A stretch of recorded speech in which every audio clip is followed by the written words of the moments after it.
There's another one you don't want to hear. Frankly, did you want? 1, 2, 3, set, go.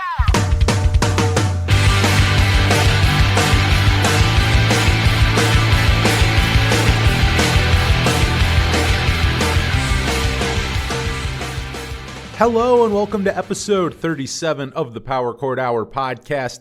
This is your September rundown episode, and I hope you're doing well out there. Thanks so much for checking out another one. As always, I'm your host, Anthony Merchant, and I'm sitting here in the studio kicking myself because it's episode 37, and, quite frankly, I probably should have hit up one of the dudes in Punchline. That only seems fitting.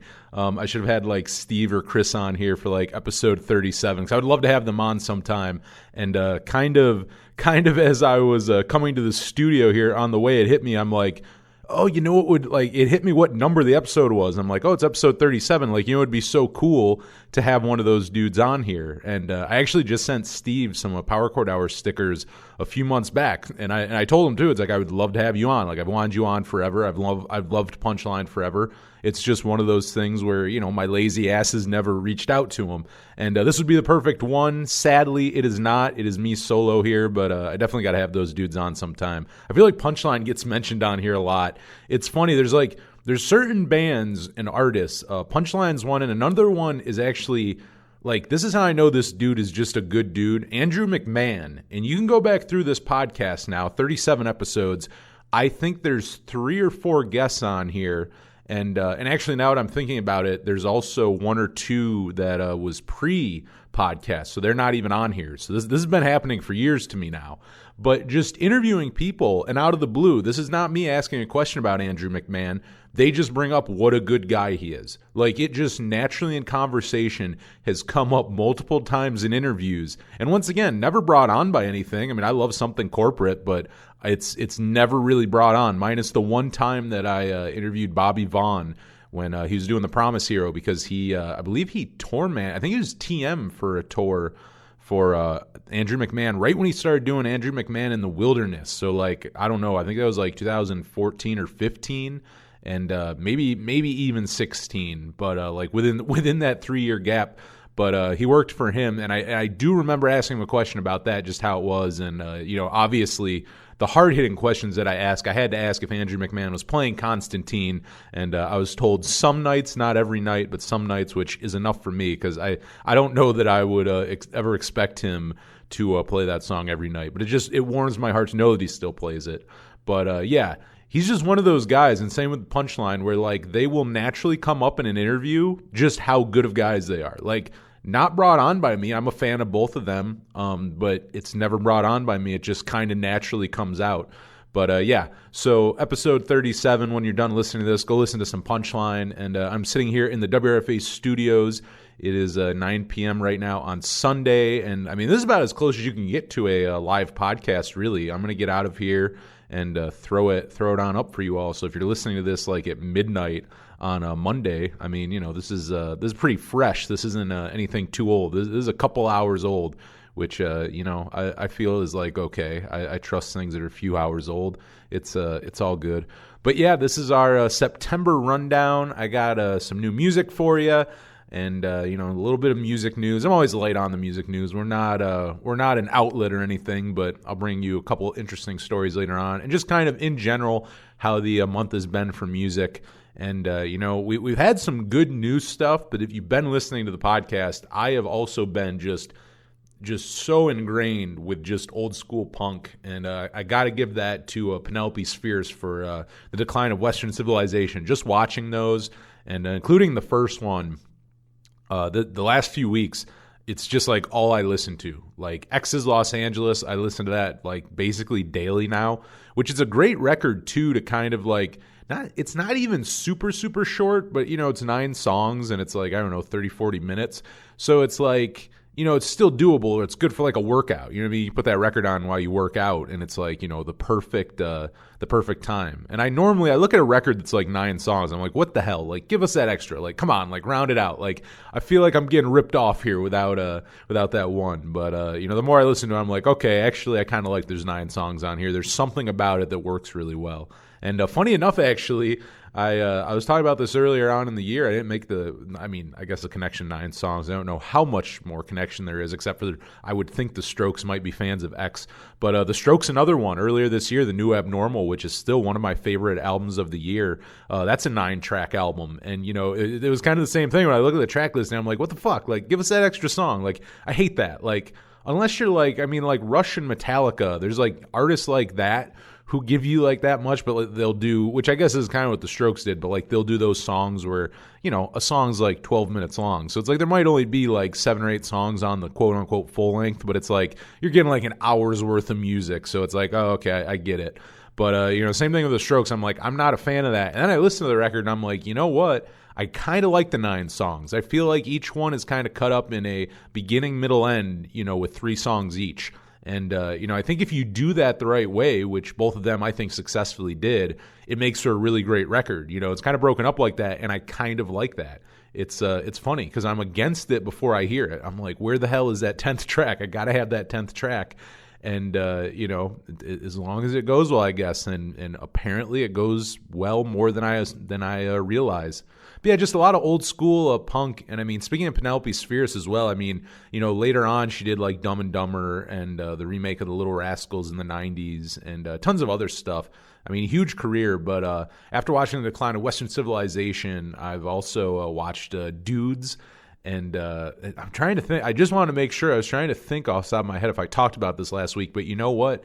I think I had watched this maybe even the night that podcast got released. So I think I watched these like right after the Decline podcast came out. But her movie Dudes and then also Suburbia, which Suburbia kind of has that cult classic and that cult following where like you do see people post about it and like, throw things up there. Like I've been aware of it. That's the first time I ever saw it.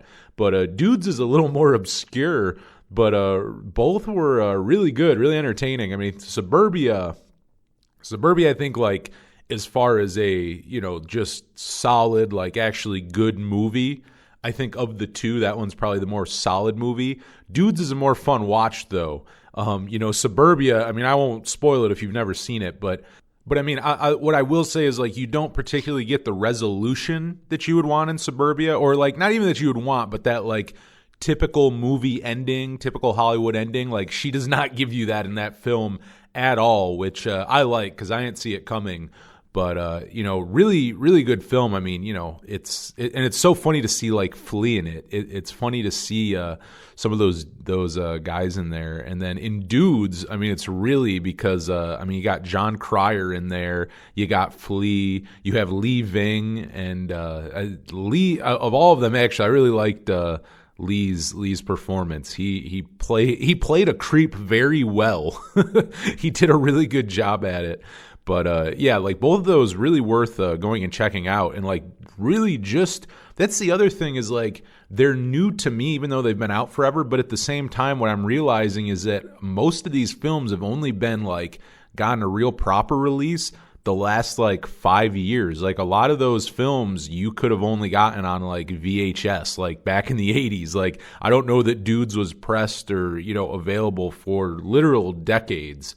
I think it was out of print by the time I was born. Like in my lifetime, this is probably the last few years been the first times that you could get those movies. Suburbia, I don't know. That might have been in better circulation because once again, I feel like that one kind of holds a bigger cult following. Like more people, I think, if you ask, know about Suburbia and have seen Suburbia than with Dudes. I would assume Suburbia made a little more money too, but Dudes is well worth checking out. And like once again, I mean, probably not a film that I'm going to have to run back and watch monthly, but it is a good watch. And I mean, if you're a fan, I mean, listen, like if a movie called Dudes that stars the lead singer of Fear and the bass player of technically the bass player of Fear for a little while, but obviously more well known as the bass player of the Red Hot Chili Peppers with John Cryer. I mean, if that sounds like a punk rock western, basically, if that sounds good to you, I mean, it's well worth checking out, and some really good cameos in those films as well.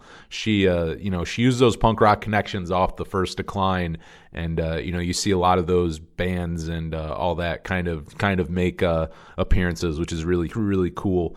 But yeah, I mean, that's kind of what I've been up to, just not watching old school punk, listening to old school punk, and watching those and just kind of, really, and I don't want to stay on it too long because I think I kind of got on this, talking about the decline, but it's like watching those things and like even listening, like if I put on like Motley Crue's Dr. Feelgood, it does make me, like, I wasn't born then. I was born in 1992. So by the time I was born, I mean, hell, I think Vince Neil was out of Motley Crue by the time I was born. I think that was like Karabi era that I was born in Karabi or Karaba era, whatever his last name is. And I also think Sammy Hagar or Gary Sharon era. I was born in a really shitty era for a lot of those metal bands, hair metal bands, whatever you want to call them from the 80s.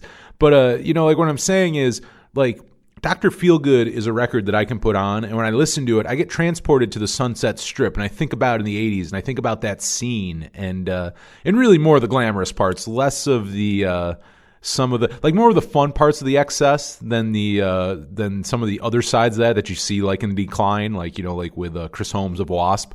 I just think of it as a fun time, like one big party when I listen to that, kind of living dangerously and young, just on the streets.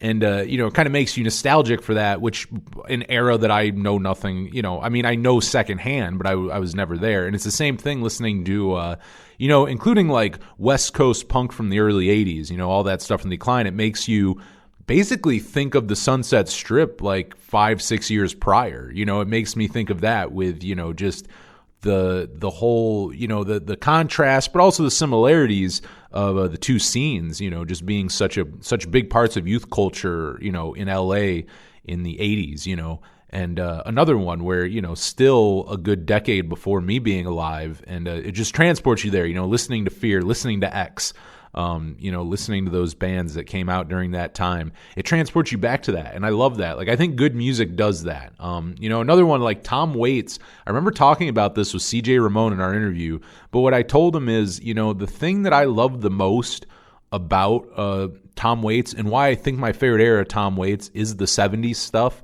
Like basically everything before Rain Dogs. I like Rain Dogs enough, but a lot of people like regard that. Like when I was first getting in Tom Waits, I remember getting into, oh man, I'm trying to think which record it was. Oh, Small Change was the first one that the first record that I listened to front to back. I heard a few songs. I'm like, okay, I think I finally like Tom Waits. That was the first album I got. And when I started asking people, because I'm like, Tom Waits has so many goddamn records and there's just so many eras. I'm like, where do I go from here? And the number one thing was Rain Dogs. And, I grabbed that record and, maybe because it is different, it is him entering that 80s territory and, Small Change is kind of the end, I would say, the end of that era of the, kind of being Bukowski set to music.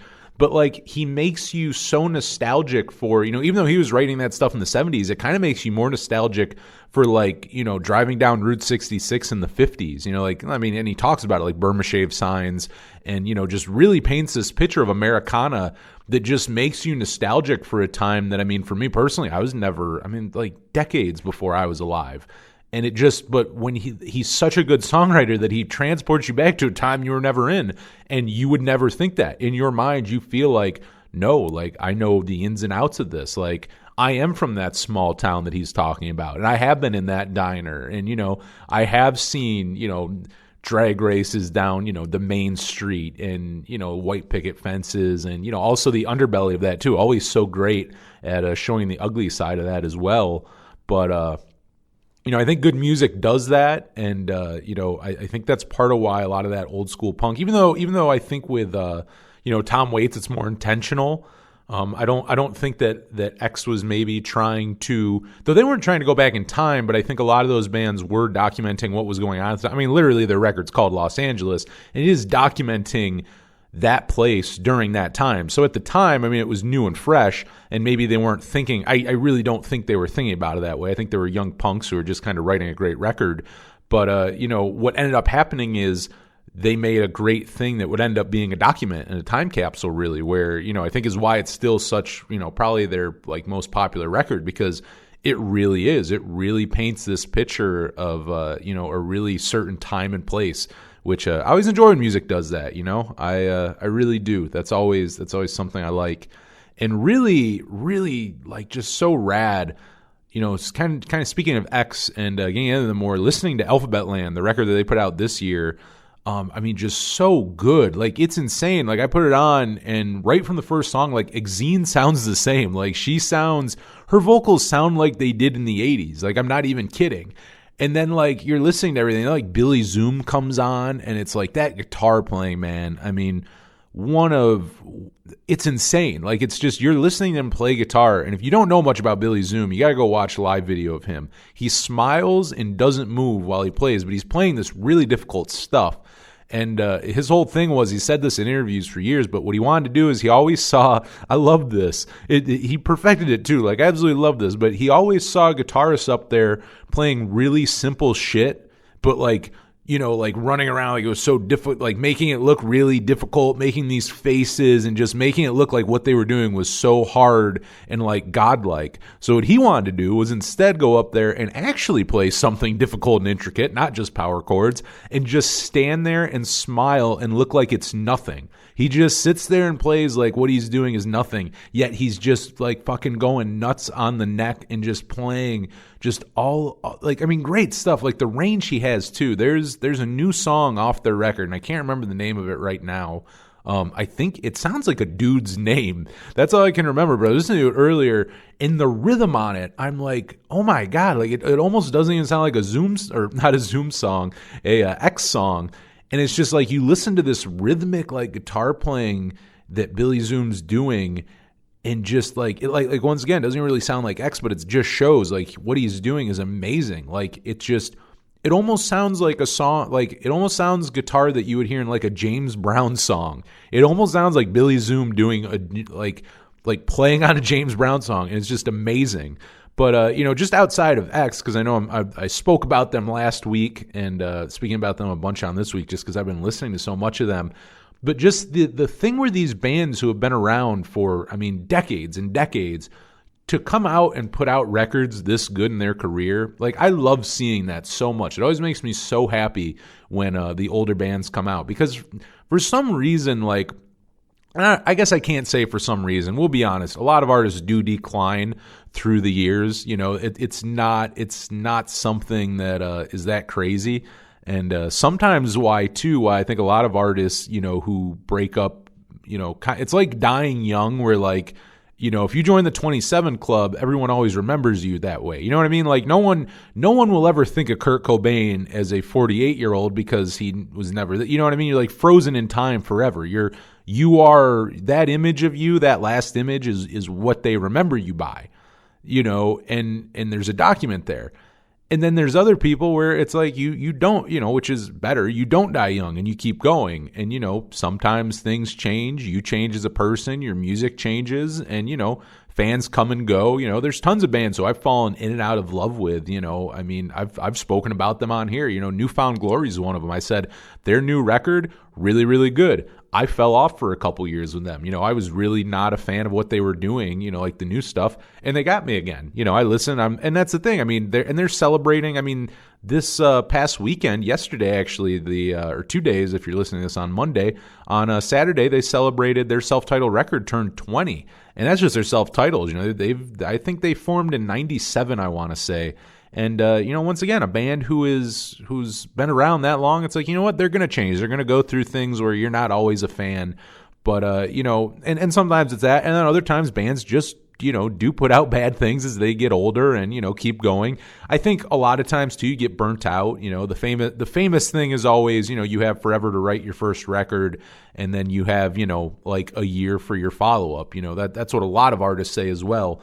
But, you know, with all those things being said, when a band has been around like X for 40 years and is putting out, you know, great records still, and records that I go, this sounds just like they did back when they started, basically, or, you know, were in their prime, you know, like in the 80s, it's like, that's a damn good thing. But outside of them, the new Bob Mould, I mean, if you've not heard this, Bob Mould's new record, Blue Hearts, you know, you if you've seen anything about it, a lot of the press, you know, has been talking about how it does sound. A lot of that stuff sounds like it could be a Husker Du record.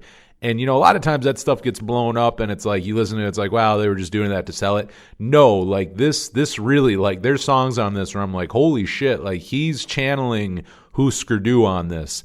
And, you know, another one where it's like Bob Mould has been making music now for, as long as X has, for 40 years, for, two score, 4 decades, two score, almost half a century. I mean, 10 years shy of half a century. And to still be writing music as good as he is too, it's amazing. I mean, he just put out this record, and the whole thing front to back is just damn good. It's a record I don't want to skip a song. You know what I mean? I was never bored on it. I was never like, this one's okay. It's like the whole time he had me like, I was just so pumped. And I've been anticipated for it. Like, it's been one of my most anticipated releases since he announced the record back in like June, I think it was. So, I've been waiting a couple months now, and he delivered. He did not disappoint. And I mean, on top of that, for him doing it for as long as he has and still putting out stuff that fresh, on top of that, he put out Sunshine Rock just last year. That record came out in 2019. And, was also, I mean, it was one of my favorite records of last year. And another one where, maybe didn't sound like on this one, he kind of has that anger and thrash of, Husker Du. And on the last one, I think it was more, I'd say more of like a traditional rock record. This one's a loud rock record too, but it has that Husker edge to it. But I love it that like in the last 2 years, we're getting like in great records. Once again, not like a thing where you go, well, Bob Mould put out that album and there's like 3 or 4 really good songs on it and the rest you can kind of skip, because there's tons of bands who do. Like, I would say that too. Like, more than anything, to be fair, a lot of bands, as they go along, it's not even that everything they do becomes shit, but there's a lot of bands who maybe put out a couple really good masterpieces early on, and then throughout the rest of their career, you can pick a couple songs off each album that you like. Like, there's a few moments of magic on each one, but they never truly hit it again. But like with Bob Mould, he's putting out these albums where like, no, like you're a fan of his career. It's not like a guy who you're like, well, I like Husker Du, and then I like, I like Copper Blue, and then I like a couple songs from his solo work. Like, no, like full length albums, everything he does. And I was just talking to someone about this too. It's like what blows me away, I mean, how goddamn loud this new record is. And it's a trio. It's just like Husker Du was, it's 3 of them. And I mean, he has a great band with Jason Narducci or Ducey. Maybe I did say it right. Apologies. I'm butchering his name. Damn great bass player. And John Worcester I mean, he's played with so many bands, but obviously Superchunk being the number one. And, and actually funny enough too, that is also Superchunk's rhythm section live, because Jason plays with them live, because Laura plays some shows, but she has some kind of, I think it's like a really bad form of tinnitus, like even worse than tinnitus. And I think it's hard for her to play live. So she doesn't tour much with them. So he takes over, and I've seen Bob Mould with him and John, and I've seen Superchunk with him and John. It is cool that they have, I mean, Superchunk's one of my favorite bands in the 90s. So you have one of the best, they play in one of the best bands in the 90s, and then they play with a dude who was in one of the best bands of the 80s, But the 3 of them just absolutely solid. And on the new record, and even live too, because, they play those, Bob Mould is really good at playing Husker Du songs live. Like, if you go see him, he's not one of those people who will deprive you. Like, he'll play 4 or 5 Husker Du songs, sometimes more, and he will throw like a Sugar song in there or something. Like, that's what I like about him. He's not someone who's gonna blow off his past career. He's not gonna look away from the stuff that he realizes that's where people found him with. He realizes what Husker Du means to people, and he still goes and plays those songs. And the energy with them up there, it's not him with Grant and Greg, but still so good. And those guys just put out such a great record. But I love that. I love that with artists who later on in their career are putting out like some of their best stuff. Like, really, it's just awesome. So, I mean, if you're looking for new stuff this weekend, I will play something here very shortly, some new Bob Mould for you. But, I mean, check out X Alphabet Land if you have not yet, and Bob Mould's Blue Hearts. Both absolutely amazing, and from bands who have just been putting out such great music for decades now. You can't thank them enough for it. But absolutely awesome. That's another one that I've been listening to a lot. The old school punk, and then the new school stuff with Blue Hearts. But there were a few really good things that actually got released this month, and I talked about it. I think it was maybe the August Rundown episode about Record Store Day, and that coming up, and that just passed yesterday on Saturday. And I won't stay on it forever, because I did talk about it in a past episode, but it's just It just feels so anticlimactic this year. Like, just with everything going on, and record stores are open. I've been to a couple during all of this, and it is nice. I mean, you want to talk about like normalcy, like even going in and wearing a mask and stuff. It's like it's still pretty normal. I mean, you can't be right. Actually, it's kind of nice too, because then someone can't be right up your ass anymore when you're like going through the vinyl. You're like going down the alphabet, and it's like someone's like looking faster than you are, and vice versa too. Because sometimes you know what you're looking for, and someone else is just browsing. But you don't have to worry about that so much more. Now with the awkward running into one another. But yeah, just really. And I feel for him. I also said my interest in Record Store Day has really just kind of it's declined a lot the last few years, and I still look like, and actually I am as I'm saying that, I'm not really talking shit, because as I talk about new releases here in a minute, my list of stuff this month, I definitely threw some Record Store Day releases that I thought were pretty rad on there. That might be something you want to go hunt down. But it was really fun for a couple years. Like I look back on that. And it's like, it was just so fun to go, start here in Jamestown, go to our one record store, and then drive up to Buffalo normally, and, just spend the day up there, just hitting all the record stores. And, the one year I went and saw Soul Patch After 2, which is Keith Buckley and, I'm drawing a blank on his name, Steve Mitchell, I think, the bass player of Every Time I Die. So you got both of them in there. And they do all 90s covers. So I do remember one year going up there and hitting all the record stores and then going to the waiting room afterwards when that was still a thing, and seeing them play all 90s covers, and Keith Buckley in a dress, which and I think Pigtails maybe too, if I remember correctly. I think that was that was Record Store Day 2014. But yeah, those were really fun. And this year the last few years, really, even without a pandemic, I don't know how into it I would be. I always will go look, online, like what they're releasing. But really, what I think I've done now the last years is more of like, I'll look, and if it's something I'm really interested in, I might grab it later on if I see it in a record store. Kind of like that thing. Like if I see it, I'll grab it. If I don't, I'm good. I won't go sit out in line for 2 hours. And I must say though too, with that said, I don't think I ever stood in line like that. I probably 1 or 2 years here in actually there was 1 year in Jamestown. It may even been 2014. I think I did stand in line. I was one of the first, but really you were only allowed to start standing in line like an hour prior. So I think I might have stood in line for about an hour.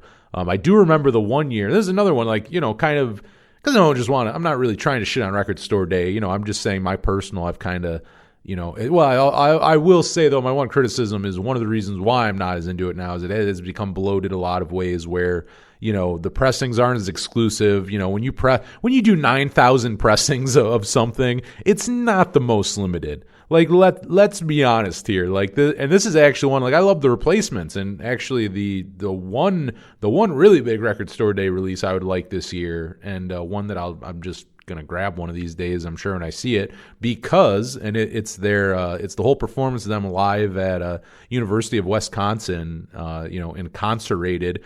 And they did put that out with that Dead Man's Pop box set last year, but it's only on CD. So this is a vinyl, this is the first time on vinyl, and it's for Record Store Day this year. But I saw they're pressing 8,500 copies of it. And it's like, that's not really that you know what I mean? That's not that limited at all. And I love the replacements, but even then I'm like, I don't feel like there's thousands and thousands and thousands of people clamoring to go grab that. So it's like, I'm not that worried of never finding it. You know what I mean? There used to be releases that they put out that were they were limited to 3,000 or 4,000. And it was a record from Foo Fighters or Metallica or something, a really big band where you go that will sell out easily. If you press 3,000 of something from, Metallica and go put it out, on Record Store Day, yeah, that shit's going to sell out. People are going to hunt that down, and that's part of the fun of that.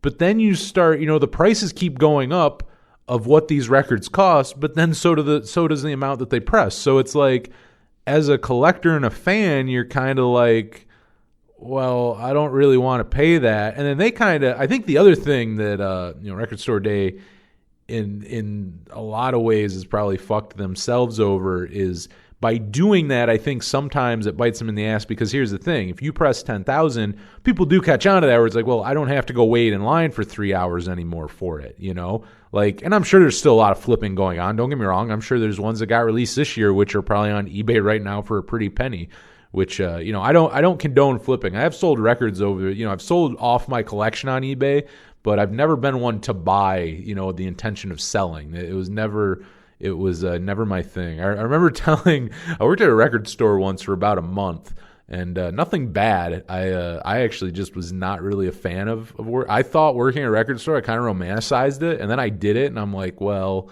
this isn't what I had in my mind. But I remember telling them that because I think they were asking about like how much I knew about like online sales, about record and stuff, and I'm like. And I had to tell them, I'm like, look I've sold my records throughout the years when I needed the money, like that way, but it's like, I'll buy shit to flip it. They like that. They were like, right away, the dude interviewed me, he's like, oh, like good. Like he was so happy. It's like, oh yeah, like this dude knows, like, okay, he even right there is like, all right, he's not flipping them. He's not one of those, because you're kind of a dirtbag. I've spent more than enough time in record stores to see people flipping through their phones, seeing what things are worth, to grab it and go resell it. Like, that's shitty. Like, you're a piece of shit if you do that. Now, if you're sitting on something that you just never, like, I used to buy records constantly, and a lot of times I just buy things that I thought I'd listen to and would either listen to once or twice or just truthfully never did. And then you'd look on eBay and all of a sudden you're like, oh my God, that record is just sitting on my shelf collecting dust, is worth $200. And then it's like, well, $200 worth more to me than it is just sitting on my shelf not listening to it. And so I've done that. But yeah, the people who go out to like Record Store Day to flip the stuff, I cannot fucking stand that. It is, you're a terrible person if you flip that stuff. But still, please still listen to this and support the show, but just know you're a piece of shit for doing that. But, what I was getting at, though, is Record Store Day, I think, kind of bites themselves in the ass with that because people catch on with that. And it's like, well, it's not limited anymore. So we're not going to go stand in line for 3 hours because I can just go grab it later. Because the other thing, too, is you're also now charging so much that you have to be a hardcore fan to want some of those. And you don't have 10,000 people who want to pay, $30 for a 7-inch. And you see that more. Like, there was a time where, like, you get a 7-inch. It's like, yeah, I mean, you might pay I remember paying $13 a couple times for a 7-inch, and I'm like, well, it's probably more than you'd normally pay a little, but it's like it's not that much. And once again, it's very limited. Like there's some very neat ones that they did, like the Lemonheads and the Misfits. Both doing skulls. Like, that was a cool one, which I think I actually have that one. Yeah, and it was like $14. And it's like, that's totally cool. And it was pretty limited. You know what I mean? I think it was like limited to like under 3,000. And it's like, to me, that's worth it. Misfits and Lemonheads on a record for Record Store Day, that's pretty limited. And that's worth the money. Like, I'd pay $14 for that. But now you take something like that and you're charging people, $30 for it. And now you're pressing 8,000 of them. Good luck finding 8,000 people want to pay $30 for 2 songs, and I think that happens. And you find that stuff in the clearance bins, because it is true for as many records on, the Record Store Day releases that you'll find on eBay, like with inflated prices by like $100 or $200 than, what they were selling for. There's also probably hundreds of them that, just never really sold. They're being sold for like, less than what just a regular record sells for. You know what I mean? Like, you start being able to get those things for like under $10 because, once again, they just kind of, they just overestimated or got greedy or whatever with the amount they were going to put out, and that stuff kind of bites them in the ass, I think. But yeah, there were some really fun times throughout the years. And, this year with everything else going on, you can only have so many people in there too. So the Record Store Days of yesteryear where like everyone's crammed in and you get a little aggressive and stuff, like you really can't do that this year either, and in that sense too, I feel bad for them because it's like, they're still doing it. It's still neat. And it's like, kind of having that lackluster, really to no fault of their own. It's just, it's the year and everything. And I know they're doing those mini drops too. I did see that because they're like doing like 3 this year instead of the 2 they normally do. And I guess that's kind of what like this last one was on Saturday. Like, they released, I think, like maybe 90 titles, maybe actually that might be too many. They maybe did more like 50 or 60, and like instead of a couple hundred, and then they just did like the 3 drops. So I mean that's what they're doing. And like I said, I'm still going to mention some on here, like ones that I'm like, oh, that's cool. Like I would grab that, or I'd be on the lookout for that. Something I think you may be interested in. If you're in an area where record stores are open and you're going to one, and it's like, oh, hey, that might be something to go, find. But that's my thing that kind of bums me out. It's like I liked it better when I was like, I want to get up that day. Like it was a whole thing. It was the thing you looked forward to. You looked at the list, what you're going to go find.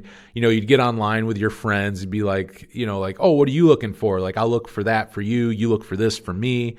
And that kind of thing, where now I'm more of I want a couple of those releases, but I'll just grab them sometime. Like I'm not that, like concerned about grabbing them. But, let me know. I love talking to people about music. Hit me up, powerchordhour@gmail.com. Some of your favorite record store day memories. And, also this year, I want to know your haul. Because that was the other fun thing is what I do like about is the spirit of it gets people out and will buy other shit, because that's the other thing too. Like I'd go to record store day and I'd buy record store day releases, but I would also buy tons of other stuff that, you just buy any other day, but you're in the record store, and it does pull people in. And I think that's awesome. Like that part of it I think is cool. It's like, if it pulls people into an indie record store who hasn't been to a record store in years, or, maybe had never been and that got them into it, that's awesome. Like you really can't shit on that. That's an awesome thing. But I definitely wish I had that more now, of like still wanting to like go out that day and grab them, day of, instead of being more like, well, I'll grab them one day if I see them. But maybe that's just me. But let me know. I want to know if you went this year. Like, let me see your haul. What did you grab? I love that kind of stuff. Like let me see what you got, including if you got that replacements. Make me jealous. Show me that replacements vinyl, and also let me know how it sounds. But yeah, email me, powerchordhour@gmail.com with that. And I'm going to get into it right now. I have a list of new releases for you right here of the month, including some record store day releases that you might want to go look for. And I'll play you some shit here afterwards. Mercy Music just put out a great one, Nothing in the Dark. And this band's been around for a little while. I have known of them because their drummer, Ryan, great drummer. He used to be in a band in Buffalo called The Boy and His Machine, and also a band called Benson, who I don't know if they were from Buffalo too. I take that back. And I think another one too. What I'm saying is I followed a couple of his bands, so I know he's been doing this, and he's a solid drummer. I saw him play live a couple times with The Boy and His Machine. But they're a Vegas band, Mercy Music, and they just put out what I believe is their first full length, and it's really, really good. Nothing in the Dark. You definitely want to go check that out. He actually played too, if you know Mohawk Place, up in Buffalo. My favorite show I ever saw there, which this all connects because it goes back to Punchline. This is all going back to earlier in the episode.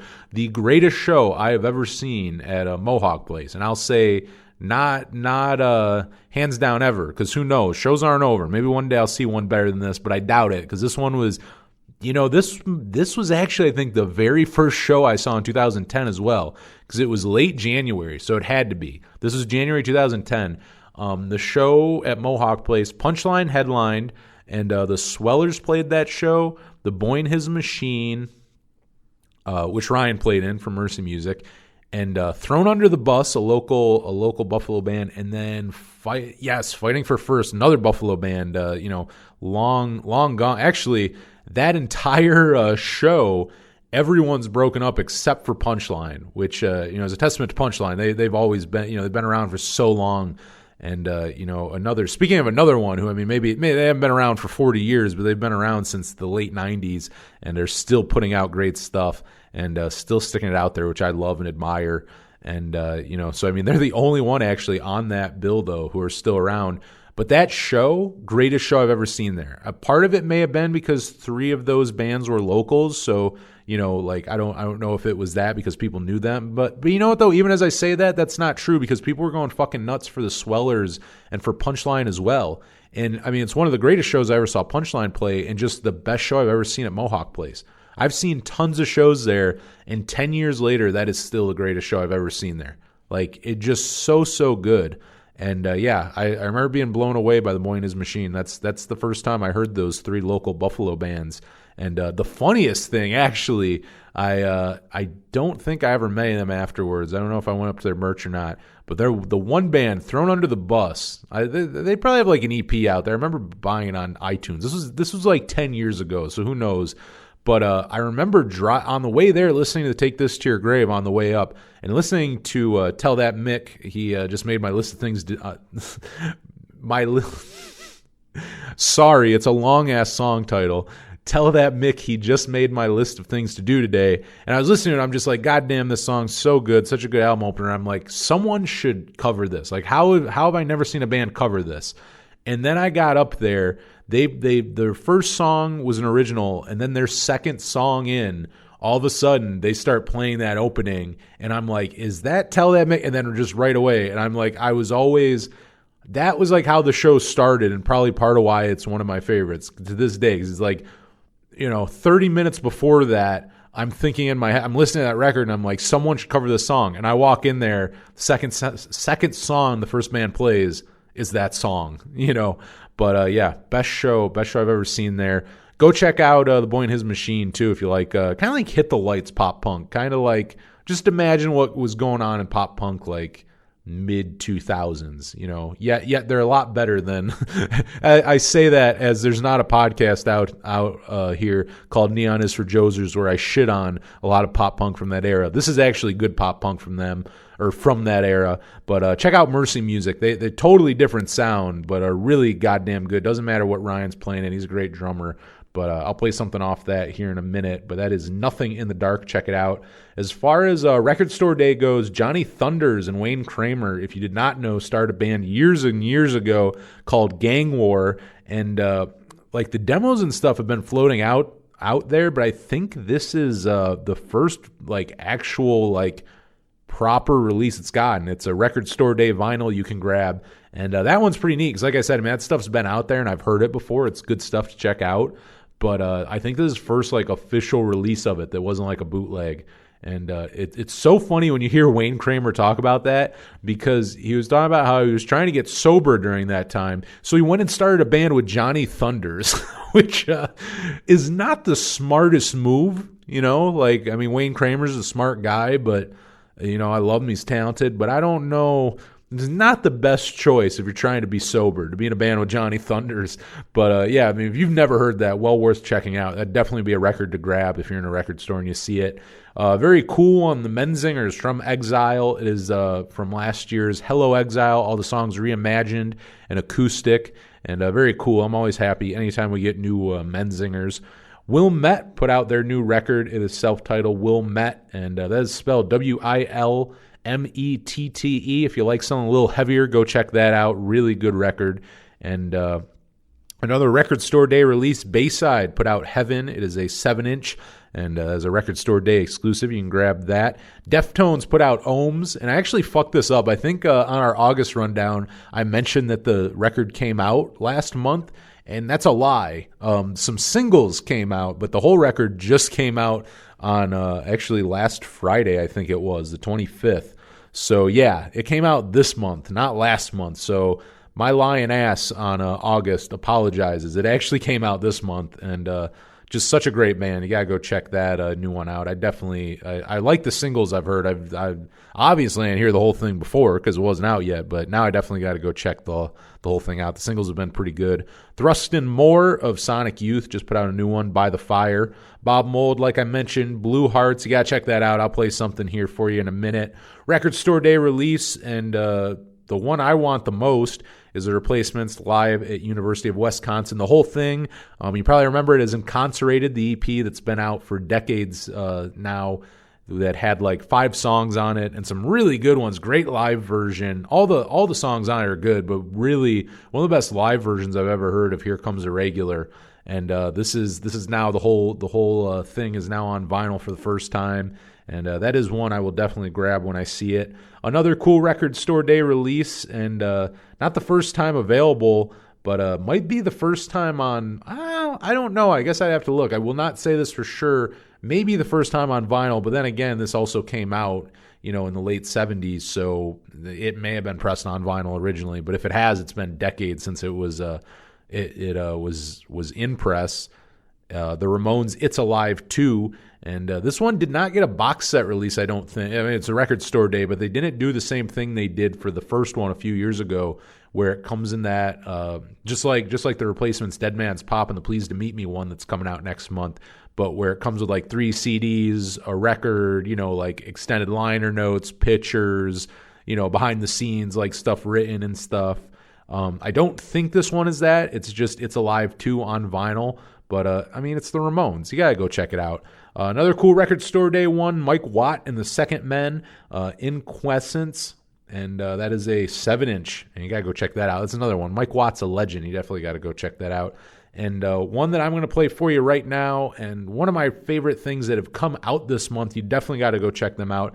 They are Attic Salt, and their new record is called Get Wise. This is their debut record, and they're from Springfield, Illinois. My buddy Zach, who you've heard on a few episodes on here, if you listen to our top 5 Blink-182 songs and our top 5 Drive-Thru Records releases.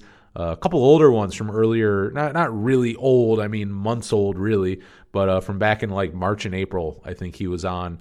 And yeah, he's from Springfield, so I visited there last year, and I had some good times there. But this band is from Springfield, and very cool. It's just a really good pop punk record, and I'm excited to see where they go from here. And it's good stuff, so I'm going to play something right now, kicking off this little block of music. Here is Attic Salt off their new record, Get Wise. You need to get wise and go check this out. Right now, here is Mod.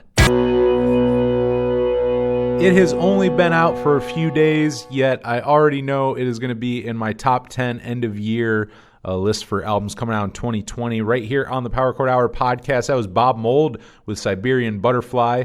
Before that was a new one from Mercy Music for you. That was Tuesday. And opening up that block of music was Attic Salt with Mod. Go grab those new records, Blue Hearts by Bob Mould, Nothing in the Dark from Mercy Music, and Get Wise from Attic Salt. And actually one that I totally missed earlier, and I don't know how because this album is great.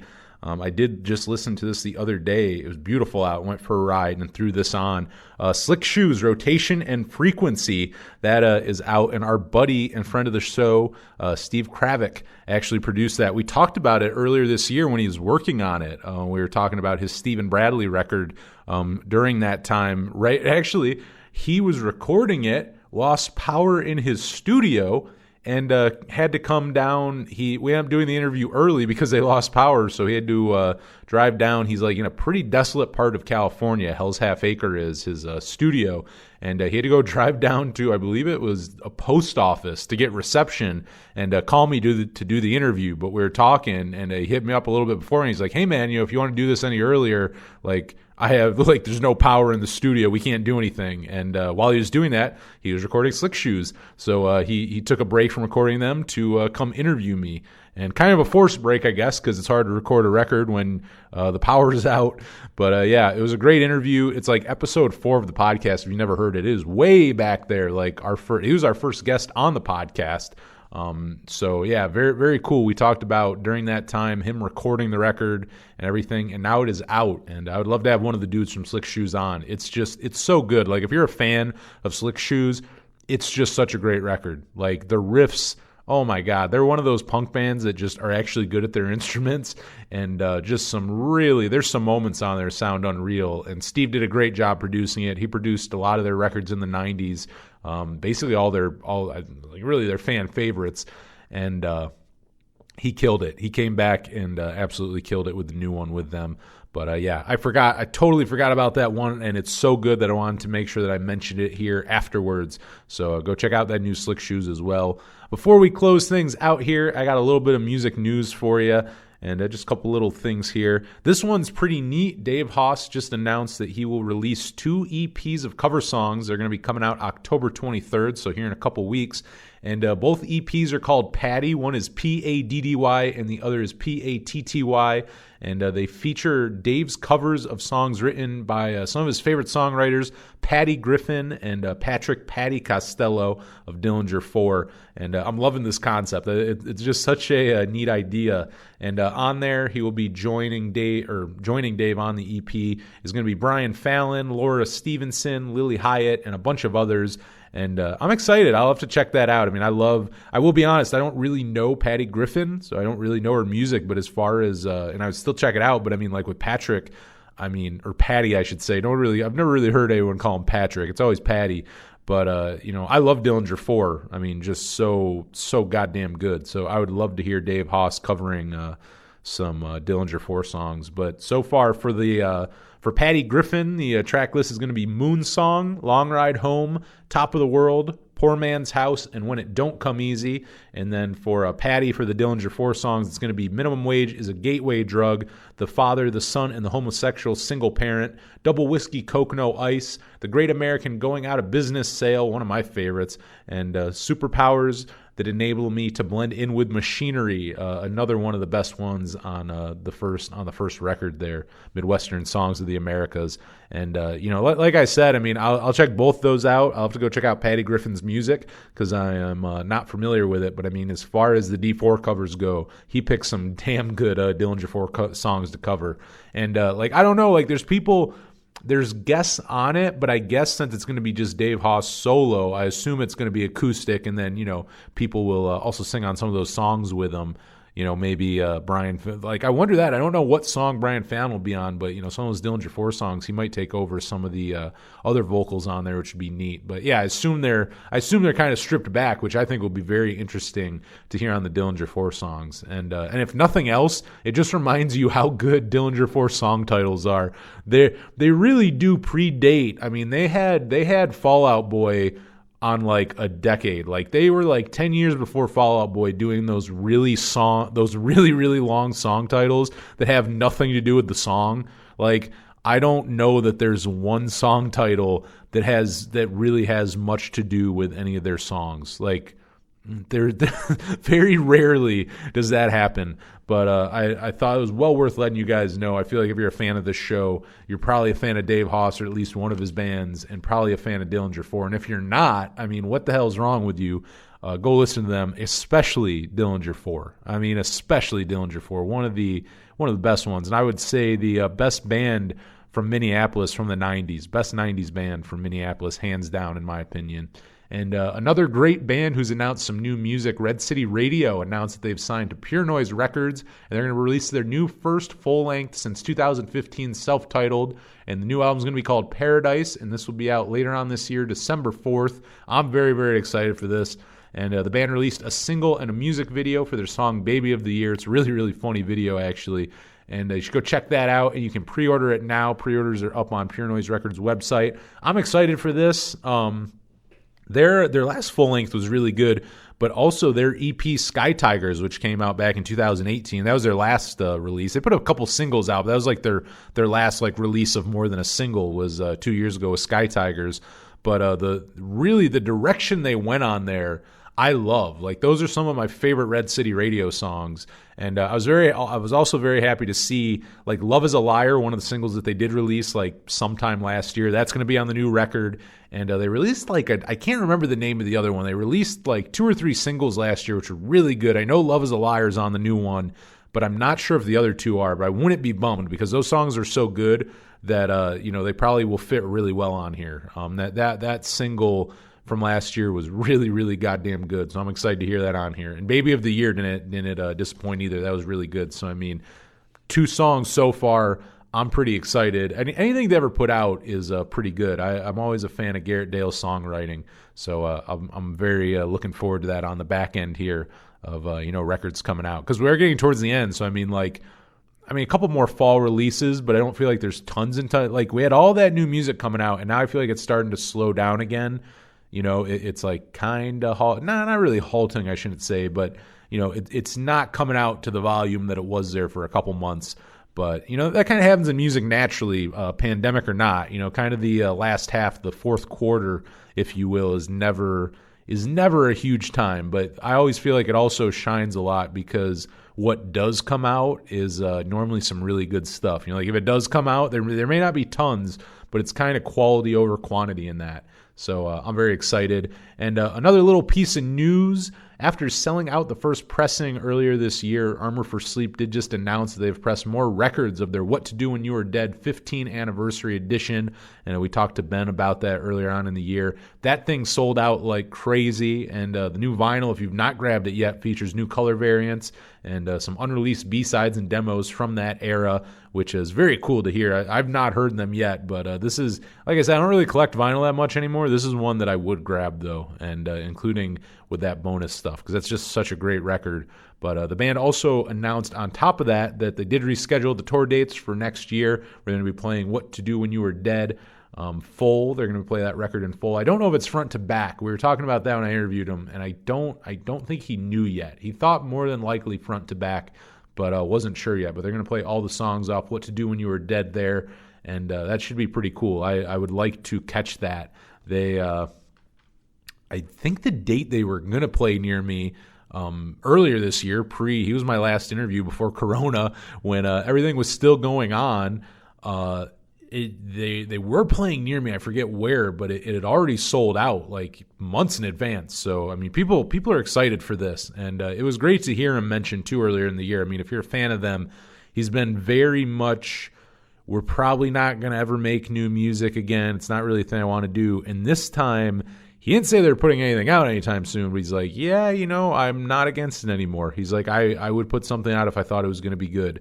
So, some really good news from the, Armor for Sleep camp there, being not a super active band for quite a while now. They just kind of pop up from time to time, but kind of the most active they've been for a while, which it really sucks that the, COVID kind of hit when all of it was ready to happen. But hey, next year for the 16th anniversary, it'll be cool to see that tour. And if you're a fan of that record, that first pressing sold out really fast. So some new color variants, and you can go grab that now. And who knows how long it'll be up? Probably not very long. So probably within a week or so of me releasing this, I would definitely go grab that if that's a thing you want. But that is some music news for you. Like I said, always light. It's always funny because I'm like, I think of the music news that I say on here, and yes, it is news, but it's just very, it's very just kind of light music news. I'm just letting you know what's going on in music. But I mean, that's kind of the whole thing here with our rundowns for the month. And I hope you enjoyed it. And, I want to thank everyone too. We've had quite a few downloads this month, and I'm very happy because I've done a lot of solo shows, which I enjoy doing. And I feel like it's a muscle that I like to keep. Like, you know what I mean? Like, it's not a muscle I want to lose. Like, I want to keep up the stamina, or whatever metaphor you would like there.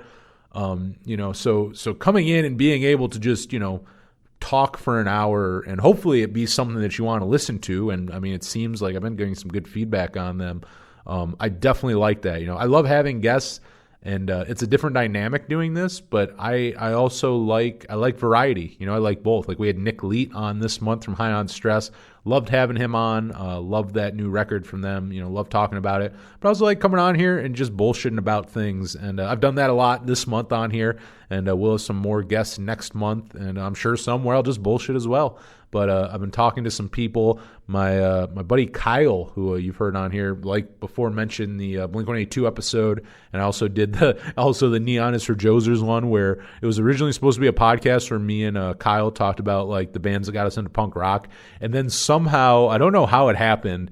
If you listen to the podcast, you'll hear it naturally happen, because just somewhere in there, somewhere along the way, we kind of got off that and got into how terrible pop punk got there in the mid to late 2000s, the whole neon era of it, and just how terrible it was. But we just kind of did like a 3-hour podcast just shit talking that era of music. But he is always fun to do podcasts with. And that's the thing. He's been on twice, and I think both episodes are over 3 hours long. And those are just the episodes. I think we're on the phone for like 4 hours for both of them. So it's like just a good dude to talk music about, and always has some great points about things. He's like our resident pop punk expert. So, we get him on for that stuff. He should be here. He should be on here soon. We've been talking about doing an episode. I'll keep it under wraps what it's about, but it's about more pop punk though. If you enjoy my episodes of Kyle and us just bullshitting about pop punk, you'll enjoy this next one. And also my buddy David Gello from 19 Cent Zine. We had him on here earlier in the year, and going to have him on kind of for like the same theme that I'm having Kyle on for. And like I said, I'll keep it under wraps. but I'm very excited. And the one with David kind of is a great connection because it's connected to how me and him met, and some good times. Maybe some stories will come up, some fun stories will come up in that one. But I know they'll come on. I got a bunch of other people I've been hitting up, so we'll have some more guests for you in the new month. But I just want to get on here, do a little rundown at the end of September, and I hope your fall's going well. Hope your pandemic ain't too bad either. You know, it could be worse. So if you're sitting there listening to this podcast and you're in good health and you're still hearing all that, that's all we can ask for right now. But that is it. I guess that's like a positive note. I guess I'm ending it on a positive note, which is not how Suburbia ends. So go watch Suburbia. It is not as uplifting as my words there of encouragement. That look on the bright side. Look on the bright side. That's what I leave you with. But Oh, and also, how can I forget? Stay connected with us if you are not following us online at Power Chord Hour on Twitter, Instagram, Facebook. We're on YouTube. We're on Spotify. You want to go look at Spotify. Actually, last week on the Power Chord Hour radio show, I played all for 2 hours just 70s and 80s punk and hardcore, influenced by obviously the Decline of Western Civilization episode, and then that throwback episode with Paul Cook, which if you haven't checked out, the drummer of the Sex Pistols. I mean, still one most nervous. I mean, you interview the drummer of the Sex Pistols, you get a little nervous for it, and I definitely was for that. But after doing that, I did a playlist of all 70s and 80s punk and hardcore on last week's radio show, and I put up our playlist of what I play on Spotify every week. So now you have one of over 90 minutes of the newest thing is the Dead Milkmen's Bitchin' Camaro, which came out in 1985. That's the newest song on that playlist. So if that sounds like something you're into, it's just all the punk and hardcore that you heard on The Decline, and all the original bands from the 70s. And I also have a couple protos in there, like the Heartbreakers and the Stooges. And just some good stuff. So if that's your thing, go check that out on our Spotify page. And I believe you can follow us on there. So follow us if you can. And, the podcast is everywhere now, including Amazon. So you can listen on Amazon Music. And hit me up if you rate and review. Please subscribe wherever you subscribe to your podcast. And if you rate and review us on iTunes, or anywhere you can do that, really. I always say iTunes, but maybe there's other places you can do it. Send me a screenshot, and I'll send you a free Power Chord Hour t-shirt. So email me, powerchordhour@gmail.com. Send me that screenshot of the review, and you'll get a free shirt. It is a win-win. So for the Power Chord Hour, until the next episode, I'm Anthony Merchant. Thank you so much for listening.